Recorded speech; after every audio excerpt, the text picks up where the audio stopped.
Oi pessoal, tudo bem? Essa aula tem título A Experiência Democrática, o Pós-Guerra no Brasil, de 1945 a 1964. A gente está falando aqui de um período imediatamente após a Segunda Guerra Mundial, que teve uma série de transformações muito importantes na política brasileira. Para começar, até 1945 o Brasil vivia uma ditadura, a chamada ditadura do Estado Novo, controlada por Getúlio Vargas. Então a gente tinha um período de censura, tinha um período de perseguição a opositores, não existiam partidos políticos, Vargas governava por decreto, tudo isso aconteceu durante o Estado Novo. Só que o que aconteceu? Na Segunda Guerra Mundial, o Brasil lutou lá na Europa contra as ditaduras.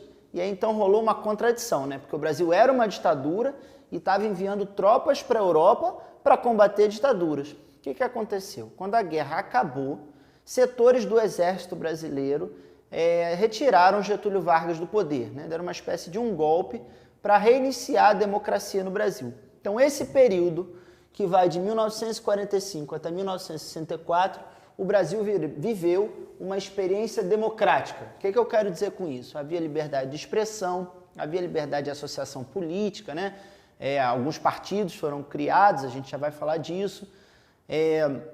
Havia eleições livres, diretas, e foi um período bastante interessante para a gente perceber como é que as disputas políticas seguiram no país, agora num tempo democrático.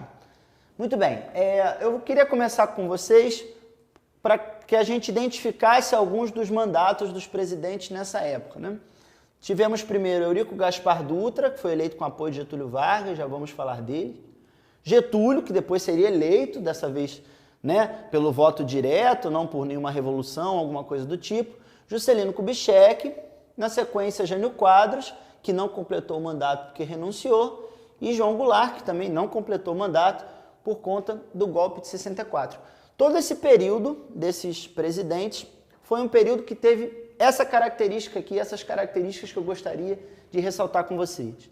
Foi um período democrático, com a existência de partidos políticos, que a gente vai comentar, e a aprovação de uma nova Constituição.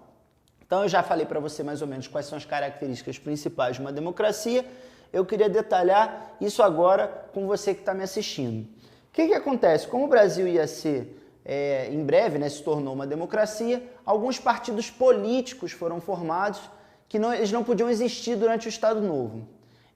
Alguns partidos, mas eu gostaria de destacar, sobretudo, 4 deles. Vou falar aqui rapidamente para você. O primeiro deles era o PTB. PTB, o Partido Trabalhista Brasileiro, ele era ligado diretamente ao Getúlio Vargas. Via no trabalhismo, nos direitos trabalhistas, uma bandeira muito importante. Era um partido nacionalista, defendia que o governo brasileiro tinha que cuidar das principais áreas da economia e tinha seu eleitorado, sobretudo, entre os trabalhadores da cidade, que tinham se beneficiado com os direitos que Getúlio Vargas tinha criado anos antes. Também ligado a Getúlio Vargas, foi criado o PSD, Partido Social Democrático. O PSD já era mais ligado ao campo, aos grandes proprietários de terra, mas também era associado à figura de Getúlio Vargas. Existia ainda a UDN, a União Democrática Nacional, essa já era oposição a Getúlio. Basicamente um partido das classes médias das grandes cidades, mas que o principal lema era ser contra tudo aquilo que Getúlio representava. E existia o Partido Comunista Brasileiro, o PCB, que nessa época pôde existir. Por que eu estou falando desses partidos políticos para você? Porque nesse período eles representavam de fato projetos diferentes para o país. E os 2 presidentes que a gente vai tratar hoje aqui, o Eurico Gaspar Dutra e o Getúlio Vargas, eles foram eleitos por uma aliança entre o PTB, o Partido Trabalhista Brasileiro, e o PSD, o Partido Social Democrático. Ou seja, Getúlio Vargas soube, ou conseguiu deixar uma herança política no Brasil tão forte, a ponto de terem 2 partidos ligados a ele, e esses 2 partidos conseguirem fazer 2 presidentes da República. Na verdade, essa aliança PSD-PTB fez com que Eurico Gaspar Dutra fosse eleito, Getúlio Vargas e depois Juscelino Kubitschek.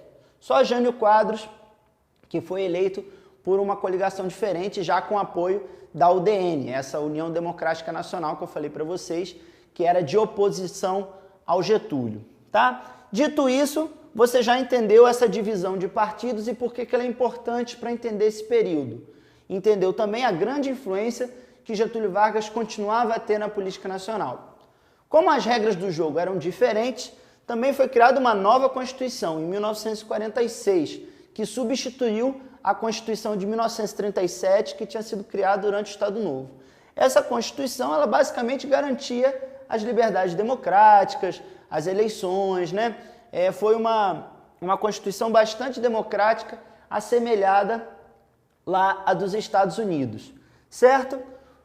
O primeiro presidente desse período democrático, ele foi eleito com o apoio de Getúlio Vargas, veja só, né? Getúlio tinha saído da presidência por um golpe, mas continuava influente a tal ponto, né, que apontou um candidato à presidência da República e venceu. Eurico Gaspar Dutra tinha participado da Segunda Guerra Mundial na Força Expedicionária Brasileira, aparece como indicado de Getúlio e se elege de fato. Eu separei 3 aspectos do governo dele para a gente debater aqui junto. O primeiro deles foi o chamado Plano SALT. Plano SALT, isso aqui é uma sigla, né, de algumas das que seriam as prioridades do governo do Dutra, que seriam saúde, alimentação, transporte e energia. Repara, como mesmo já sendo outro presidente, aquela ideia de que o Brasil precisava se modernizar e se industrializar, que tinha sido bastante forte durante a era Vargas, ela continua importante aqui. O Plano SALT teve algumas dificuldades para sair do papel, mas ele simboliza um pouco essa preocupação que o governo brasileiro tinha, né, de trazer o desenvolvimento industrial para o país nesse período.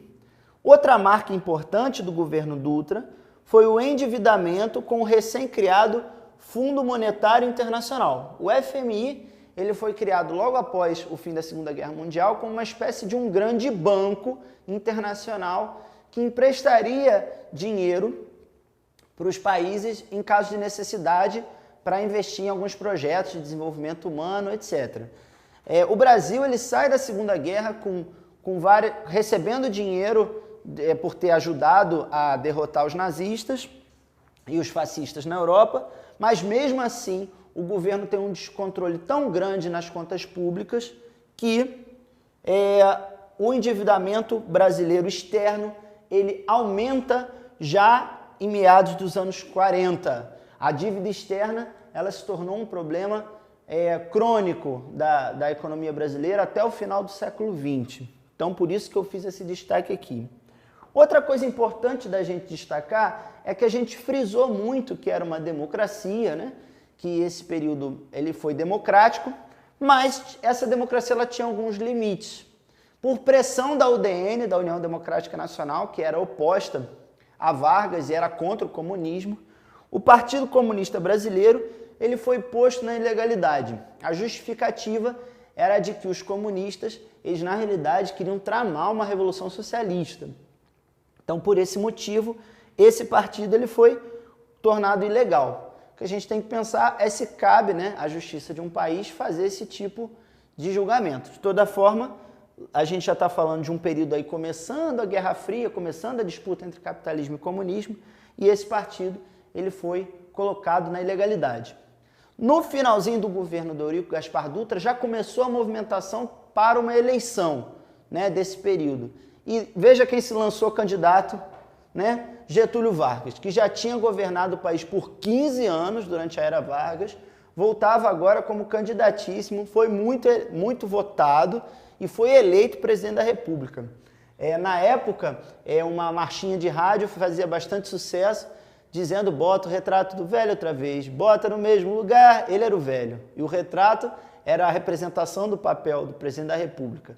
Botar o retrato do velho significava a volta de Getúlio para a presidência, o que acabou acontecendo, né? E aí a gente teve um momento de vivência do trabalhismo, que era essa relação do presidente com as classes trabalhadoras, só que agora não mais no Estado Novo, não mais num tempo de ditadura, onde Getúlio tinha o controle total do movimento sindical, do movimento dos trabalhadores. O trabalhismo agora estava na democracia, né? Isso fez com que o presidente tivesse algumas dificuldades, porque ele não poderia reprimir os sindicatos livremente, né? Teve até um episódio que ficaria bastante conhecido pela polêmica, que o ministro de Trabalho do Getúlio Vargas, que era o João Goulart, que depois seria presidente da República, tomou a decisão de dobrar o salário mínimo em uma determinada data. Isso foi uma polêmica, porque os empresários não gostaram da ideia, né? A UDN, que era contra o Getúlio, também foi contra.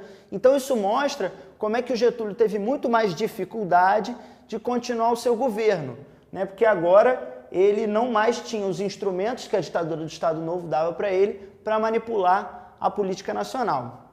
Mesmo assim, as bandeiras do Estado Novo e do PTB, que tinha a ver com os direitos trabalhistas e com o nacionalismo, continuaram sendo o norte da política do Getúlio. Um exemplo disso é a criação da Petrobras. Foi criada uma empresa do governo, uma empresa estatal, a Petróleo Brasileiro S.A., que existe até hoje, né, que era responsável pela exploração dessa matéria-prima e desse combustível tão importante para a industrialização. Repara, Getúlio Vargas cria a Petrobras, mas dá a ela o monopólio da exploração do petróleo. O que isso significava? Que só a Petrobras poderia explorar o petróleo no Brasil. Isso mostra um pouco desse nacionalismo que era característico do trabalhismo desde os tempos do Estado Novo, certo? Como é que esse governo do Getúlio Vargas acabou de uma maneira bastante dramática? Em agosto de 1954, um inimigo político do Getúlio sofreu uma tentativa de assassinato, o Carlos Lacerda. Ele era um líder da UDN, aquele partido de oposição. Ele sofreu uma tentativa de assassinato. Isso foi um escândalo, porque o que o pessoal da UDN dizia era o seguinte: olha aí, o presidente está com saudade do tempo que ele era ditador e está querendo eliminar as oposições, né? Enquanto avançavam as investigações sobre o atentado contra o Carlos Lacerda, as acusações contra Getúlio surgiam e as pressões pela renúncia também. O resultado foi completamente inesperado. O próprio Getúlio Vargas tomou a decisão de se matar. Foi o suicídio do presidente. E esse suicídio foi uma comoção nacional. Ninguém esperava que essa crise tivesse esse desfecho trágico. E é muito interessante, porque justamente no momento em que Getúlio Vargas estava sendo encurralado, estava sendo pressionado para deixar de ser presidente, é que o trabalhismo mostrou sua força. O velório de Getúlio Vargas mobilizou milhares de pessoas, foi um evento muito concorrido, muito cheio. Teve manifestações espontâneas de populares que quebraram jornais de oposição, quebraram a embaixada dos Estados Unidos, porque entendiam que os Estados Unidos eram um inimigo do Getúlio, né? Isso mostra um pouco como é que essa relação entre governo e trabalhadores, que se construiu com Getúlio Vargas, ela ainda era bastante forte. Gente, é isso. Eu espero que eu tenha contribuído para vocês entenderem um pouquinho mais de história e até uma próxima vez.